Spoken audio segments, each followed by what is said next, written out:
Habis dah no? Negara lain lah, di mana banyak wanita yang tua, dia orang boleh diri dan boleh duduk nanti semasa kerja dia nak kerja di depan.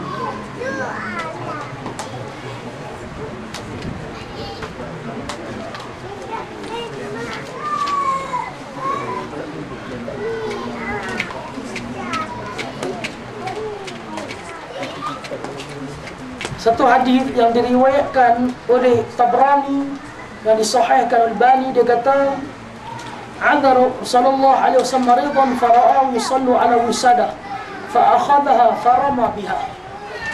Dia kata satu hari Nabi sallallahu alaihi wasallam ziarah seorang sahabat yang sakit. Kemudian Nabi sallallahu alaihi wasallam lihat sahabat ni dia solat, dia letak bantal depan dia macam tadi kita sebut. Dia letak bantal depan dia, bila dia sujud di atas bantal itu dan sebagainya. Nabi ambil dan Nabi larang benda tersebut. Tak kiralah dia orang luar negara ke, dalam negeri dan sebagainya, kalau bercanggah tak boleh. Sekadar dia solat, dia hanya buat dalam keadaan kalau dia mampu sujud, sujud.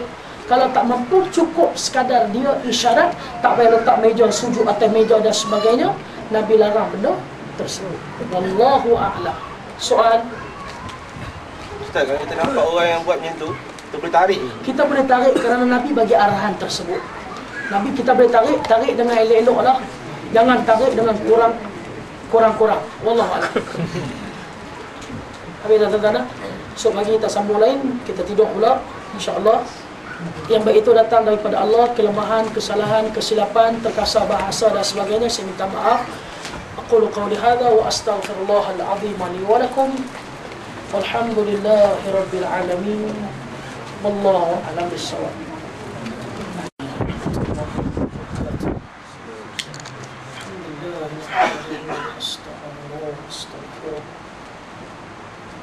نعوذ بالله من شرور أنفسنا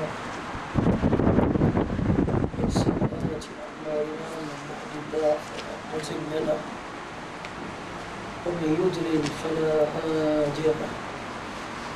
أشهد أن لا إله إلا الله وحده لا شريك له، أشهد أن محمدا عبده ورسوله.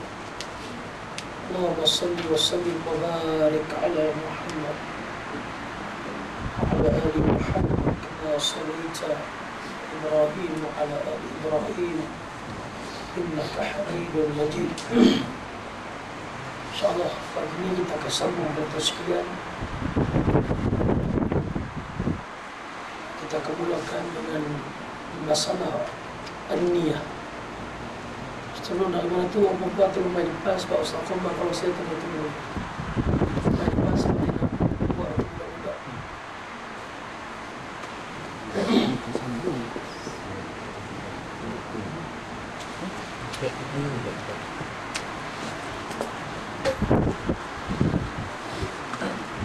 Apa kau kata kamu kata?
Tuan Nabi telah sebut tuan macam-macam Nabi kita sallallahu alaihi wasallam itu.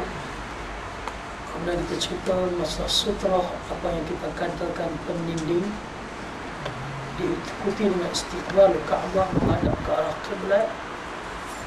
Kemudian cara penyusunan shaf dan salat yang diajar oleh Nabi sallallahu alaihi wasallam, dan bab qiyam bab berdiri, insya-Allah kita akan sebut kepada tuan-tuan apa yang dinamakan niat. Dalam hadis yang sahih yang diriwayatkan oleh Bukhari dan Muslim, Nabi kita yang mulia sallallahu alaihi wasallam telah bersabda, dengan Nabi menyebut innamal a'malu binniyat wa innama likulli imri'in ma nawa. Nabi sebut, Nabi kata setiap perbuatan yang kita buat dimulakan dengan niat, dan seseorang tu atas apa yang dia niatkan. Inilah dasar utama dalam Islam, apa yang kita katakan niat. Niat tu mahlu fil qalb. Niat ni sebenarnya ialah apa yang kita nak buat, yang kita gambarkan, kita hasratkan, itu yang kita panggil niat yang sebenar. Macam kita sebut kepada tuan-tuan kemarin ketika Bani Uthman Al-Affan minta kepada Humran sebagai air dan sebagainya, sebab apa dia minta? Untuk dia berwuduk. Ini yang dipanggil niat yang sebenarnya. An-niyah yufarriq bainal ibadah wal ibadah wa yufarriq bainal ibadah wal 'adah.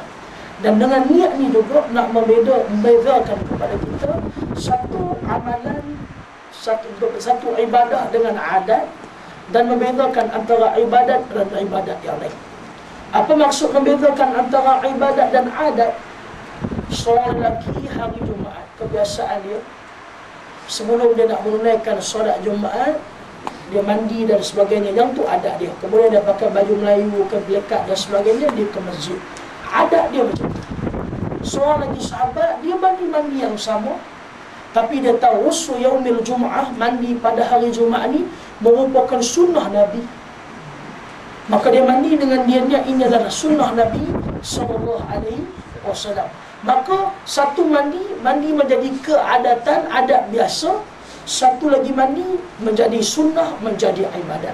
Niat membezakan antara ibadat dan juga adat yang lain. Dan niat juga membezakan antara satu ibadat dengan ibadat yang lain. Macam mana contoh tuan-tuan sekalian? Kita masuk ke masjid, kita tengok 3 orang lelaki tengah solat. Kita masuk pukul 8 pagi, tengok 3 orang lelaki tengah solat. 3 lelaki ni solat rakaatain, 2 rakaat. Tanya lelaki yang pertama, tengah solat apa tadi? Dia kata, saya tengah solat duha 2 rakaat. Tanya lelaki yang kedua yang solat 2 rakaat, solat apa? Dia kata, saya solat tahiyatul masjid.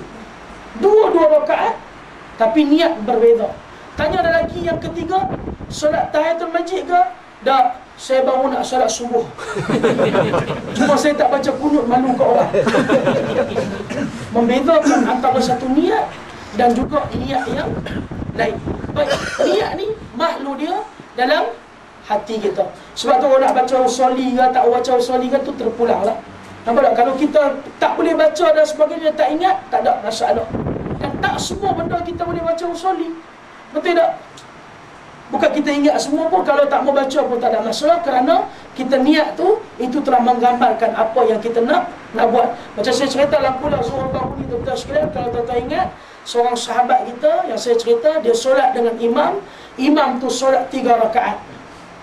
Solat Zuhur 3 rakaat, dan dia pun solat Zuhur 3 rakaat. Bila imam bagi salam, makmum bagi tahu kepada imam baru solat 3 rakaat.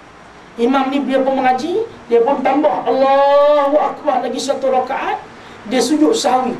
Sahabat ni dia tak boleh nak sambung balik. Saya kata sebab apa tak boleh sambung? Dia kata dia tak tahu nak niat sambung macam mana. Sebenarnya betul tak tuan-tuan?